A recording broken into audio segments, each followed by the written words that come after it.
Bonjour mes frères, bonjour mes sœurs, bonjour chers amis visiteurs, s'il y en a. Et je suis heureux ce matin d'avoir le privilège d'étudier avec vous la parole de Dieu. Nous sommes le premier jour de la semaine et comme d'habitude, nous sommes dans cette enceinte pour glorifier le nom de Dieu, mais en même temps étudier sa parole pour pouvoir faire sa volonté. C'est une nouvelle semaine qui commence, et ceci avec beaucoup d'énergie, même si nous sommes à la fin d'une année, et Dieu nous a secourus pendant toute cette année, une année qui prendra fin d'ici quelques jours. Nous devons nous réjouir parce que Dieu nous a fait grâce. Et ceci avec beaucoup de raisons pour le faire.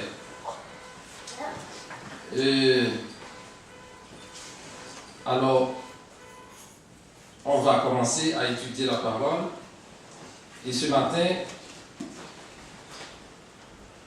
ça fait longtemps qu'on étudie la parole de Dieu. On dirait que, comme le sage a dit, rien n'est nouveau sous le soleil. La parole de Dieu est vieille des années. L'évangile est vieux de plus de 2000 ans.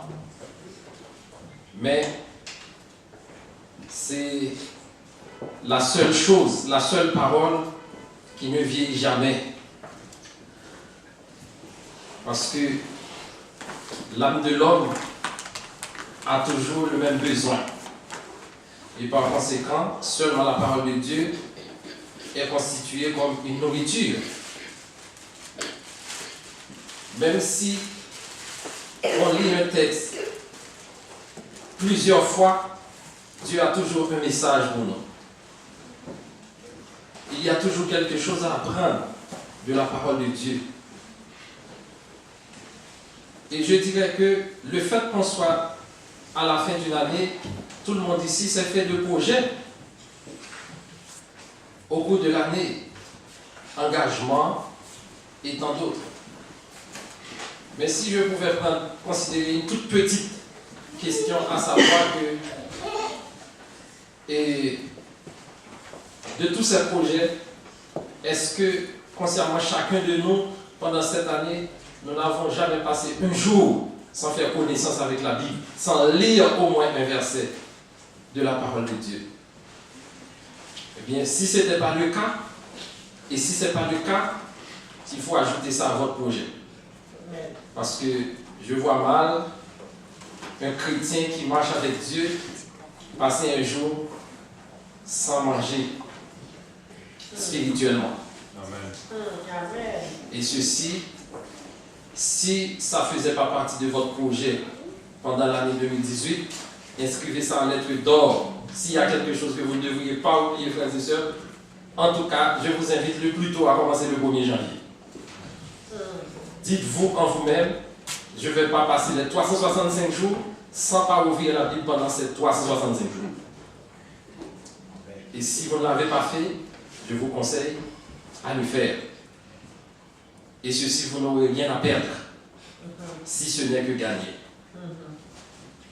Petit projet, mais très intéressant.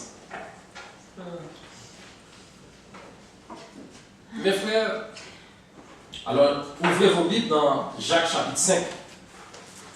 On va débattre sur les versets 19 et 20. Jacques chapitre 5.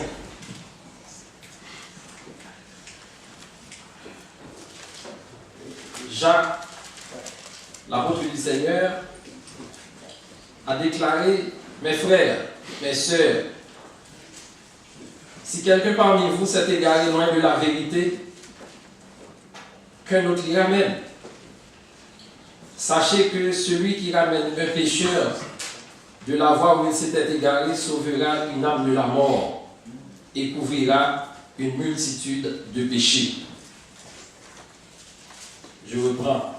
Mes frères, si quelqu'un parmi vous s'est égaré loin de la vérité, qu'un autre l'y ramène. Sachez que celui qui ramène un pécheur de voie où il s'était égaré sauvera une âme de la mort et couvrira une multitude de péchés. L'assemblée ici, dont vous et moi, nous sommes membres, qui se réunit ici, sur 2500 avenue Charland, a plusieurs décennies d'existence, d'après ce que m'ont raconté beaucoup de frères. Et je peux citer frère Antonio, frère Murat. Ils m'ont raconté, en fait, le début de cette assemblée. Ils ont aussi raconté que cette œuvre, comment cette œuvre a commencé. Et combien ils étaient lorsque l'assemblée d'ici a commencé. Combien vous étiez. Et quels étaient les pionniers. Nous louons Dieu le Père et Jésus-Christ son Fils, qui par le Saint-Esprit a permis à cette assemblée d'exister malgré les grandes épreuves qui ont été survenues pendant ces années. Aujourd'hui, nous sommes fiers de leur travail, car ils ont fait par la grâce de Dieu, je peux dire, œuvre qui vaille. Et Dieu a béni l'assemblée. Amen. Jésus-Christ est la tête du corps de l'Église. C'est Paul qui a dit ça en Colossiens 1,18. Jésus, il est la tête du corps. L'Église, c'est un corps. Nous sommes les membres, pieds, bras, ventre, je ne sais pas. Mais la tête, c'est Christ. Colossiens 1,18. Amen. L'Église n'a pas d'autre propriétaire, sinon qu'un seul. L'Église n'a pas de copropriétaire. Jésus est le propriétaire par excellence de son Église. Amen. Acte 20, verset 28. Il ne donne pas la chefferie à quelqu'un d'autre. Il est aussi le chef suprême. Éphésiens chapitre 1, verset 22. Mais il veut que l'Église grandisse en nombre et en qualité. L'Église a deux aspects, grandir en nombre et grandir en qualité.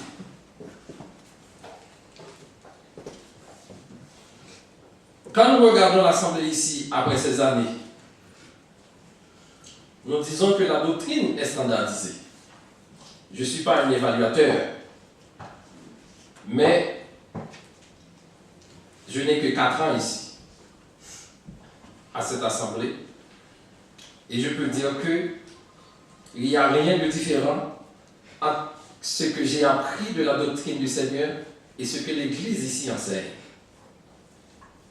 Donc, je me suis dit que c'est la pure vérité. J'ose le dire parce que je suis convaincu que personne ici ne va se prétendre qu'il peut être sauvé sans suivre les enseignements des apôtres. Personne ici.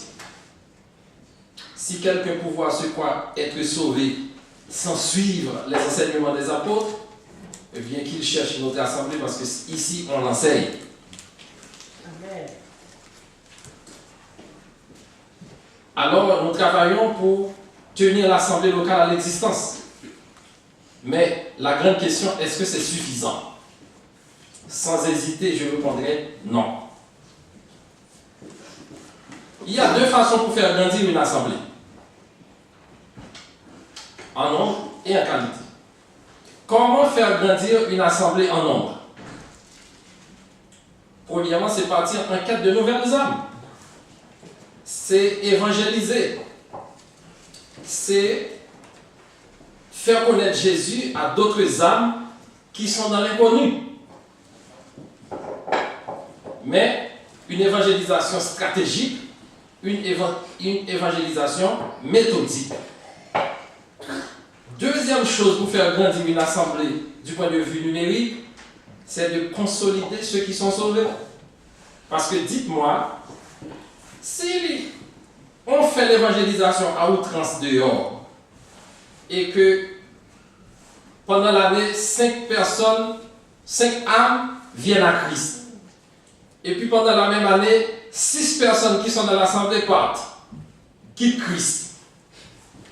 Qu'est-ce que l'Église a gagné dans ça? Au résumé, même par un calcul arithmétique, l'Église est en perte. Donc, pendant que cette situation se présente, Jacques a parlé de ça. Il dit, mes frères, si quelqu'un parmi vous s'est égaré, c'est pas quelqu'un de dehors. Si quelques-uns parmi nous sont égarés loin de la vérité, c'est-à-dire que des gens qui se sont convertis à Dieu, confessé leurs péchés, baptisés pour le pardon de leurs péchés, et puis qui ont plusieurs années ici, et puis un bon matin, on ne les voit pas. 2 semaines, 1 mois, 6 mois, 1 an, on ne les voit plus. Aucune nouvelle. L'Église doit pleurer.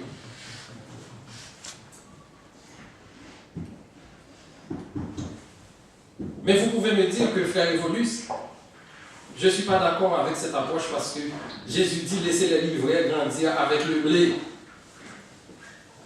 Si quelqu'un aurait quitté Christ, c'est qu'il n'était pas converti vraiment.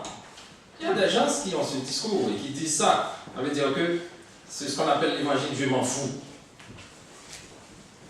Les âmes de ceux qui s'assoient à mes côtés, à gauche et à droite, en avant et à l'arrière, ça veut rien dire pour moi. Mon souci, Christ dit, allez partout prêcher la bonne nouvelle.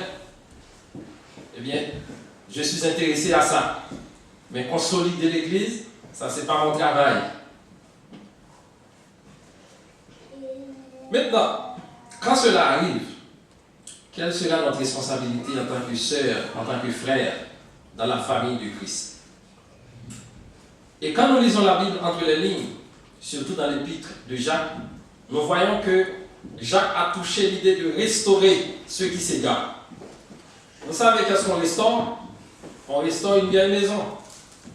On restaure un ancien meuble. On restaure quelque chose délabré et qui est tombé en vieillissement. Quelque chose qui est hors d'usage. Il faut le remettre encore en usage. La Bible a parlé de vase vil et de vase d'or. Et Christ peut prendre quelque chose de rien, de vil, pour le transformer en chose utile.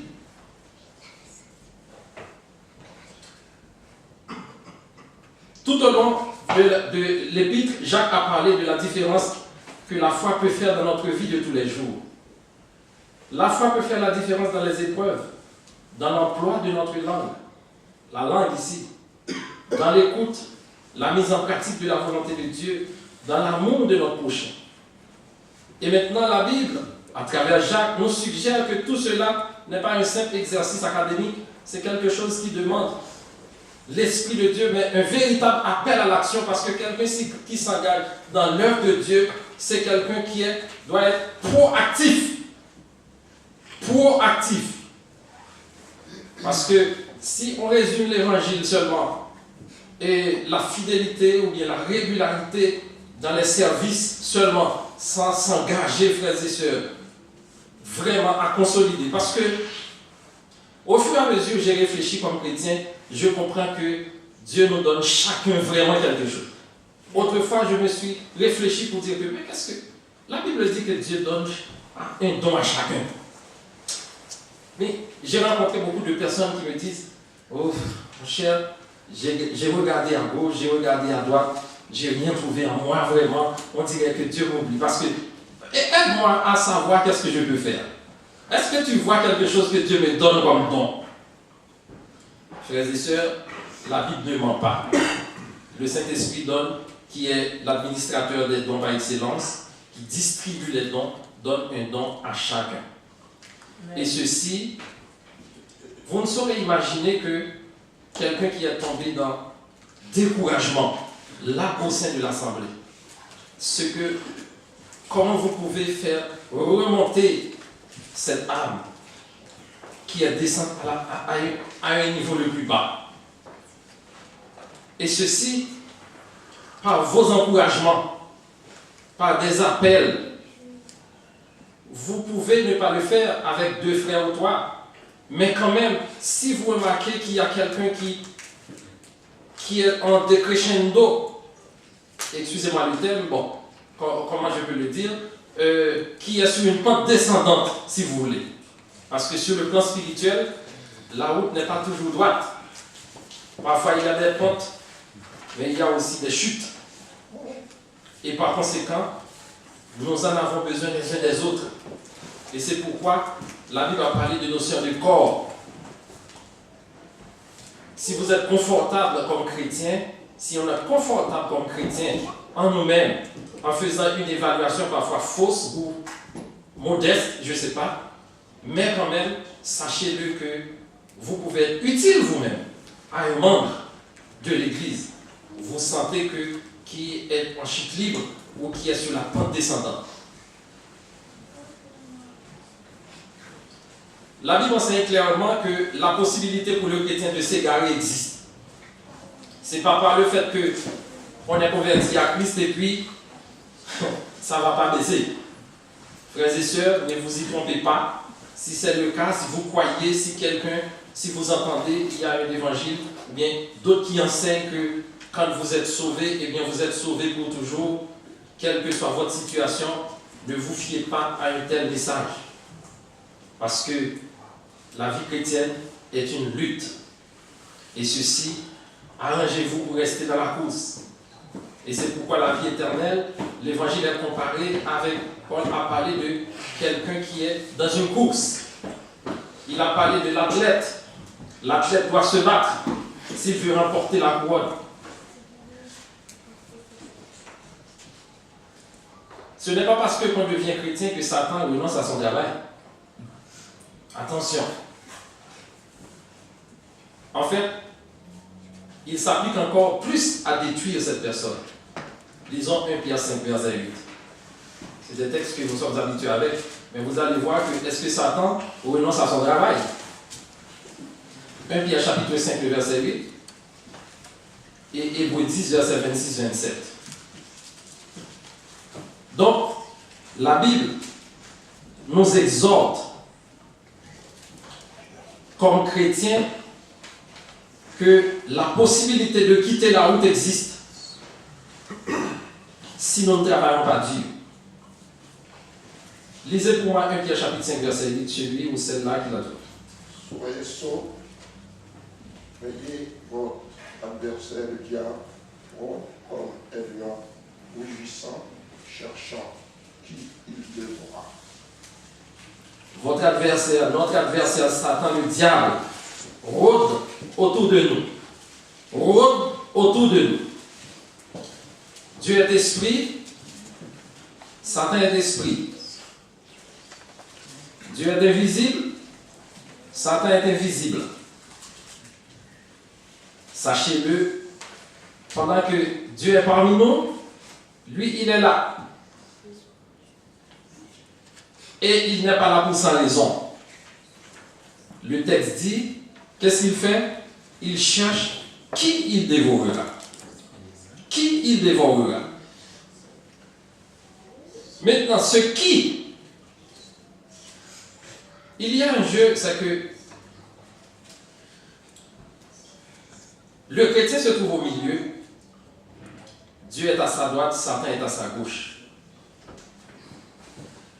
À chaque kilomètre dans la vie chrétienne, vous vous approchez de l'un ou de l'autre. Si vous approchez de Dieu, vous vous faites reculer du diable. Si vous vous rapprochez du diable, vous vous faites reculer de Dieu. Vous n'êtes jamais seul.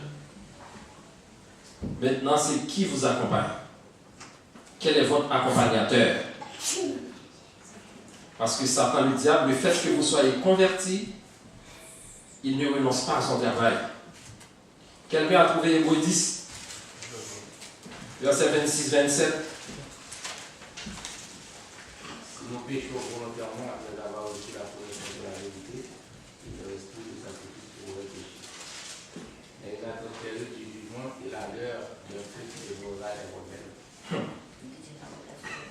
Ceux qui renoncent à leur foi et abandonnent la grâce de l'évangile peuvent s'attendre à un destin tragique. a un destin terrible. Le feu éternel, les inconvertis s'exposent. Mais les enfants de Dieu, têtus, qui ne grandissent pas, s'exposent aussi. On ne prête pas assez d'attention à ce problème. Et beaucoup de ceux qui prêchent devraient avertir avec clarté la puissance à chaque nouveau chrétien pour les instruire et les exhorter dans la foi. Et quant aux faibles et ceux qui sont tournés vers le monde ou errants, il faut non seulement prier pour eux, mais aussi faire tous nos efforts pour leur parler et les aider à se restaurer. Tout à l'heure, j'ai parlé, c'est quoi qu'on restaure? On restaure une maison, une vieille maison. Eh bien, on peut restaurer aussi une âme. L'âme de frère, l'âme d'une sœur. C'est un travail difficile, mais il faut le faire. C'est un travail qui demande aussi beaucoup d'amour. Verset 19. Si quelqu'un d'entre vous s'est égaré, la vérité est vivante, frères et sœurs. Et quand elle s'empare notre esprit, elle peut changer la vie. Jacques dit que cette connaissance de la vérité ne se limite pas à une accumulation de faits. Elle doit se montrer dans notre manière de vivre. Par exemple, si nous croyons en Dieu, nous n'allons pas douter de lui dans les moments difficiles. Nous allons prendre soin de ceux qui sont dans le besoin. Nous serons patients dans la persécution, c'est Jacques. Ceux qui s'égarent se reconnaîtront à leur manière de ne pas accorder leur vie à la vérité. Parce que par notre vie, par nos comportements, par nos actions, frères et sœurs, nous pouvons aider quelqu'un à grandir. Amen. Nous sommes tous ici au moins à quelqu'un dans notre tête, dans sa marche avec Dieu. Avant vous, vous avez vu d'autres personnes qui servaient Dieu et qui le font encore. Un voisin, un parent, un ami, un proche, et que vous avez vu sa marche. Parce qu'aujourd'hui, nos enfants écoutent l'Évangile. C'est un bon terrain. Mais la décision personnelle viendra après. Il y a d'autres enfants qui n'ont pas eu la possibilité d'écouter l'Évangile. Moi, quand j'ai grandi, je suis grandi dans une famille, j'ai été à l'école catholique, etc. Mais la vérité, je ne l'ai pas entendue de mon enfance. Et si je devrais suivre la voie dans laquelle j'ai grandi, je ne devrais pas être là. Mais c'est une grâce que Dieu m'a faite. Amen. C'est une grâce. Alors, Jacques dit, il a décrit ce processus avec un mot intéressant. Il a utilisé le verbe s'être égaré. S'être égaré signifie être tombé dans l'erreur. Vous êtes dans la vérité et puis vous êtes déchu de la vérité. Matthieu, lui, a utilisé un autre terme. En Matthieu 18, verset 12, Matthieu a parlé de ce qu'on appelle brebis égarée qui a laissé le berger ou la bergerie. Parce que Christ est le bon berger, l'Église est la bergerie, nous sommes les brebis. Et quand nous quittons le bon berger, nous allons nous exposer aux loups ravisseurs. Et ceci, les brebis égarées, leur finalité, c'est de faire engloutir par des lions, par des loups ou par des bêtes sauvages. Et comme nous avons fait souci pour ceux qui n'étaient jamais à l'intérieur, à savoir les inconvertis, mais avec beaucoup plus d'engouement encore pour la paix, cherchons à consolider les frères, les sœurs. Ma première expérience est que j'ai un frère que j'ai connu depuis plusieurs années. Et ce frère, tout le monde a parlé de lui comme étant quelqu'un qui fidèle avec Dieu. Et moi, j'ai vécu à son côté. Je connais sa marche, son insistance. Mais comme je devrais quitter ma ville natale pour aller étudier ailleurs, dans une autre ville, quelques années après, quand je suis revenu, on m'a dit que ce frère, il a quitté l'église. Non seulement il a quitté l'église, et le diable le réclame comme étant maintenant un serviteur actif. C'est pas quelqu'un qui vient pas dans l'assemblée. C'est pas ça seulement. C'est pas un homme qui est pris par le travail et que il vient pas. Mais c'est que Satan l'arrache. Et pour donner une réplique à l'église, il veut faire de lui son serviteur actif. C'est-à-dire que changer la vérité de Dieu en maintenant un agent qui fait la promotion pour le diable. Est-ce que l'église, si vous comprenez la vérité, si vous aimez le travail de Dieu,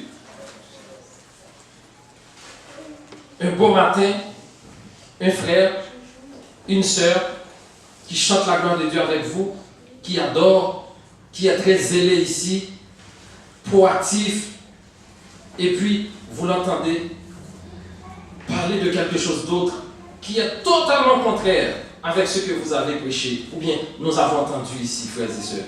Si ça vous laisse indifférent, vous avez un problème.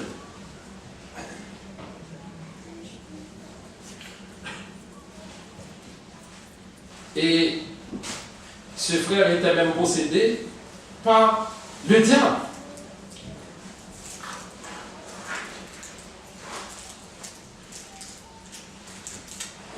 Beaucoup de frères ont tenté. Ils ont dit qu'ils n'ont pas réussi. Parce que quand j'ai parlé, j'ai demandé, est-ce que l'Église a tout fait pour ça? On m'a dit, oui, des frères ont été, des sœurs ont été chez lui, prier avec lui, etc. Et que malheureusement, ça ne marche pas. Et le diable, là où il vient, il dit que, eh bien, désormais, cet homme est mon serviteur. Un beau jour, moi et ma femme, on a été dans cette ville. On a rencontré le frère. On l'a rencontré et je l'ai salué. On s'est parlé. Et puis je lui ai dit que j'ai appris les mauvaises nouvelles. Parce que l'évangile, frères et sœurs, l'expérience,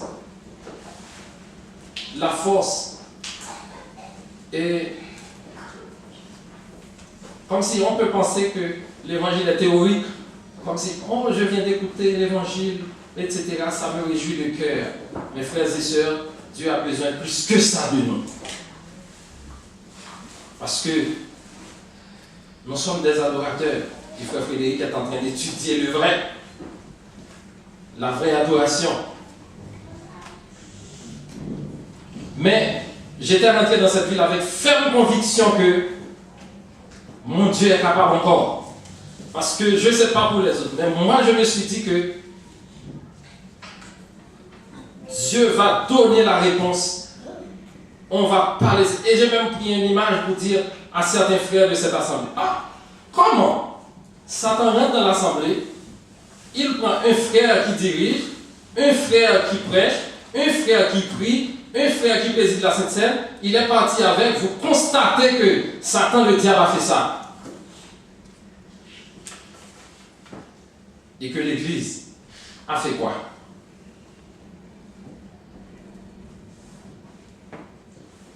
Frères et sœurs, Dieu est fidèle. Amen. Pour ceux qui le croient. Amen. Dieu est capable pour ceux qui le croient. Amen. j'avais la ferme conviction que mon Dieu est capable de le faire.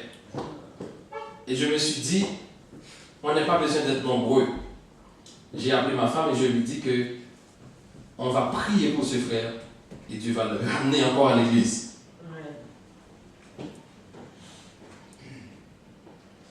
Moi et ma femme, on a commencé à chanter. Alors, d'entre Dieu, je dois vous dire que quand on commence à prier avec lui, plusieurs fois on m'a dit que son esprit a ravagé des gens, des frères de l'église.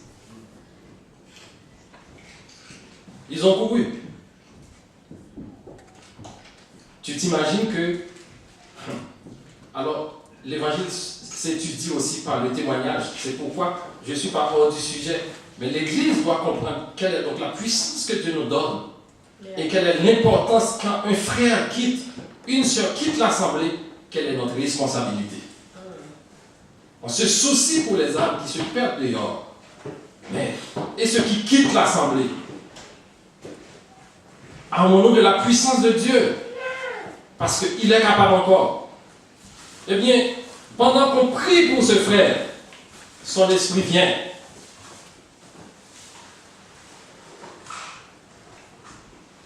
Les frères qui s'étaient approchés reculent. Tu t'imagines que moi, je ne peux pas courir. Je peux courir pour un homme physique. Mais quand j'ai l'esprit de Dieu en moi, je ne crains pas l'esprit du diable. Et ceci, ça c'est très très important, frères et sœurs. Eh bien, quand l'esprit vient, il a témoigné que vous voulez me chasser. Je lui ai dit oui. Parce que ce frère, Dieu l'a racheté. Il l'a sauvé par son sang, par le sang de son fils Jésus-Christ. Eh bien, ça a pris une trentaine de minutes. Eh bien, frères et sœurs, on a gagné la bataille. Amen. On a gagné la bataille. Il est retourné. Dieu l'a sauvé. Il a pris sa place.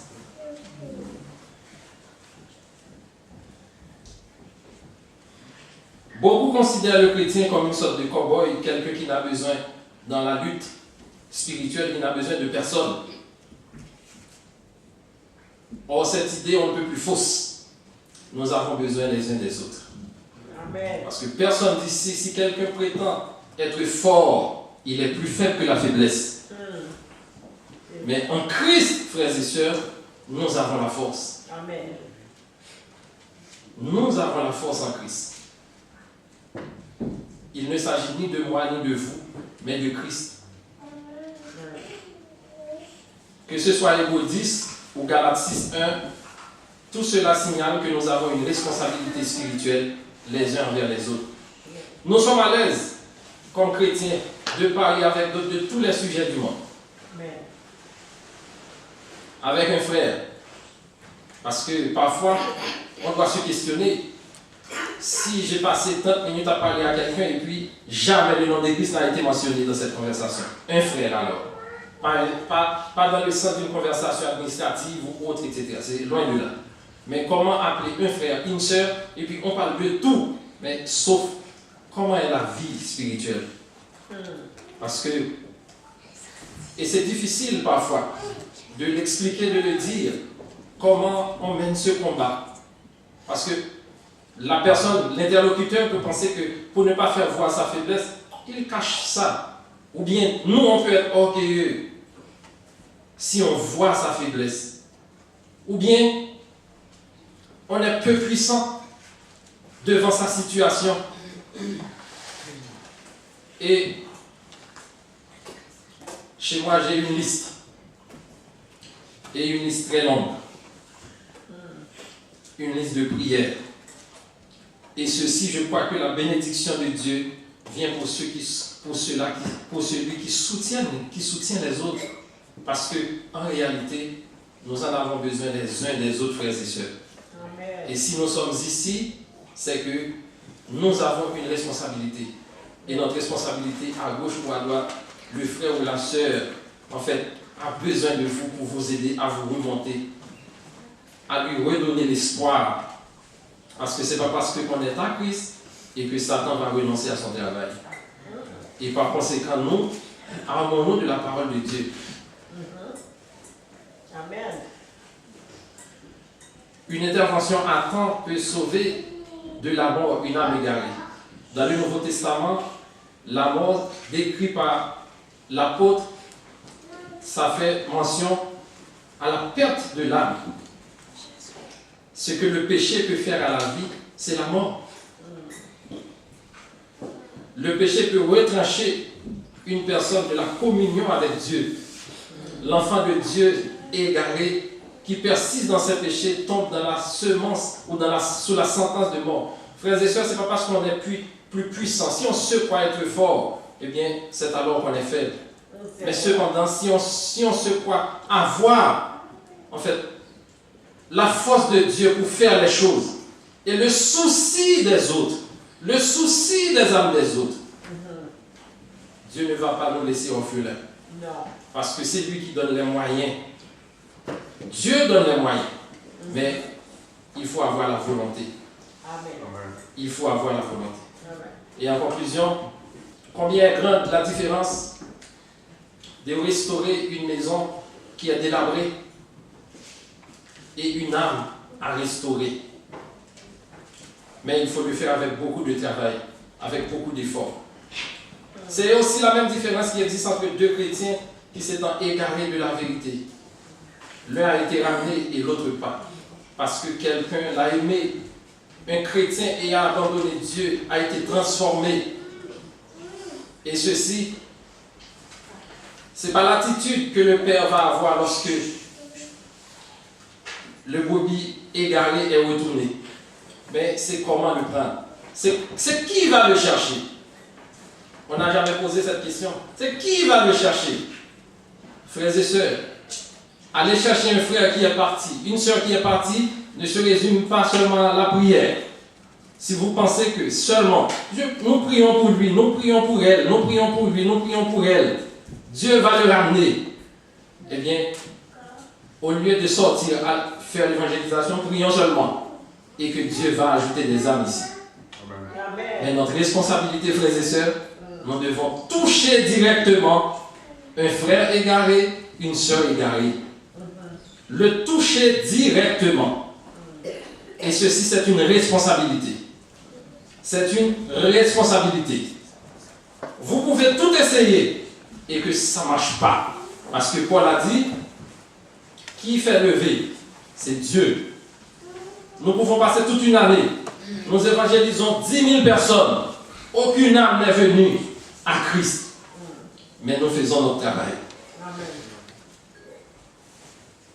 Mais comme je vous ai dit, quand j'ai commencé l'étude ce matin, si l'Église prêche 5 personnes converties ici, baptisées, et puis il y en a 6 qui partent, qu'est-ce que l'Église gagne dans ça? Donc par conséquent, notre responsabilité, c'est d'aller chercher, aider, utiliser ce que Dieu nous donne comme moyen, comme arme, pour faire retourner dans l'assemblée. Parce que regardez, la salle est clairsemée. J'ai parlé il y a plusieurs décennies que cette assemblée existe. Mais ça ne claque pas. Il y a la place. Ça vit. Ce n'est pas à nous de les faire rester, mais nous avons une responsabilité. Donc, si ce matin, vous n'avez jamais appelé un frère, une soeur que vous n'avez pas vu dans l'assemblée, eh bien, après le service, faites-le. Amen.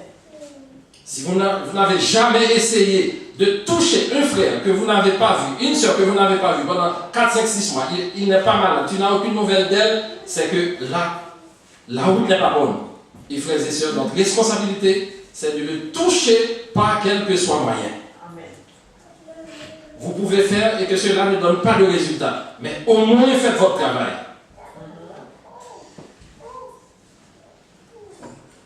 L'heure est arrivée. J'ai eu le plaisir de partager la parole de Dieu avec vous. On a étudié en Jacques 5, versets 19 et 20.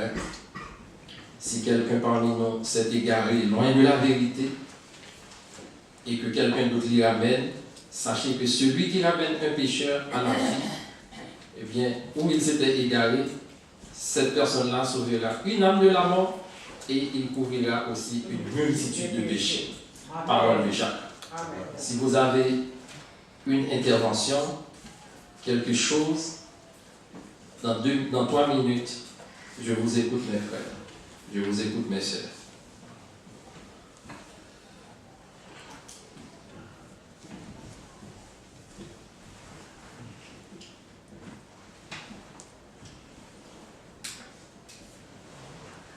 Donc, entre-temps, nous allons prier. Mais pour ceux qui arrivent un petit peu tard par rapport, quand j'ai commencé, j'ai dit que nous avons plusieurs projets. Nous sommes à la fin de l'année, eh bien, peut-être c'est le temps de faire un bilan. Bilan, est-ce que j'ai atteint l'objectif? Mais l'un des petits tests ce matin, c'est l'année termine d'ici quelques jours. Est-ce que les jours qui sont passés, les mois qui sont passés, tous les jours, la Bible chez vous a été ouverte? Est-ce que tous les jours de cette année, vous avez lu la Bible? Et si vous ne l'avez pas fait, dans votre agenda, inscrivez ça. Au moins, l'année prochaine, si Dieu vous prête la vie, à la fin de l'année 2019, vous vous direz, ah, j'ai passé un bon temps. Parce que j'ai lu la parole tous les jours. Amen. Donc, si ce n'est pas le cas, inscrivez-le dans votre agenda.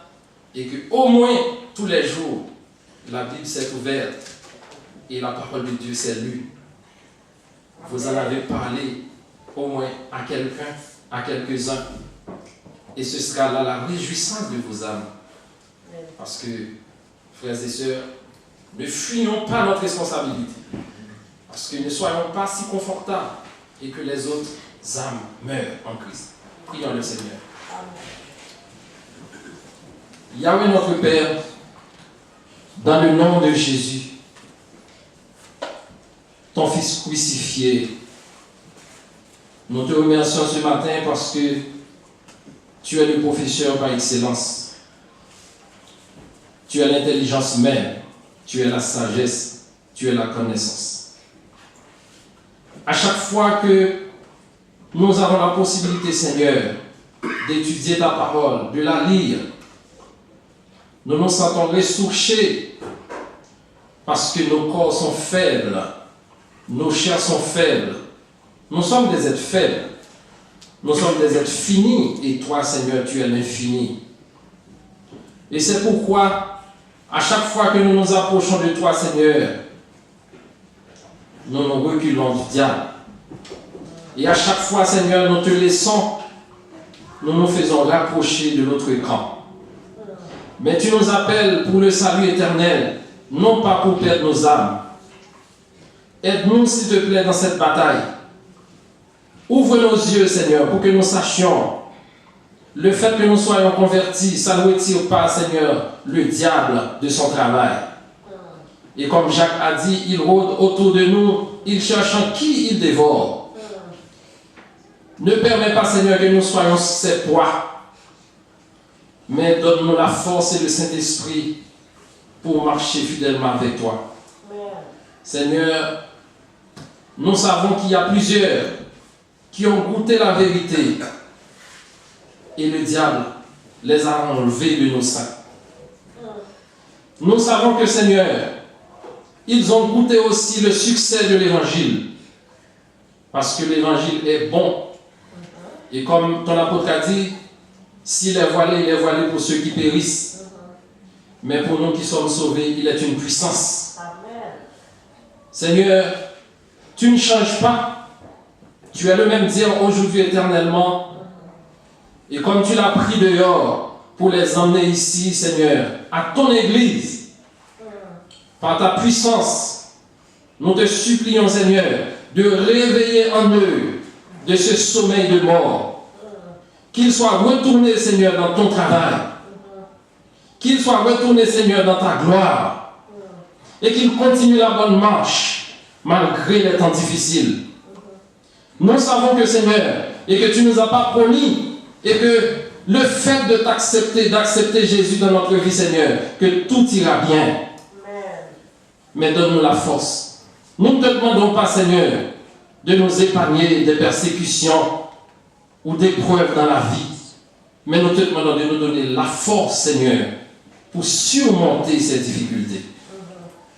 Bénis ton Église, bénis ton peuple, bénis ton héritage. C'est dans le nom de Jésus que nous avons ainsi prié. Amen. Amen.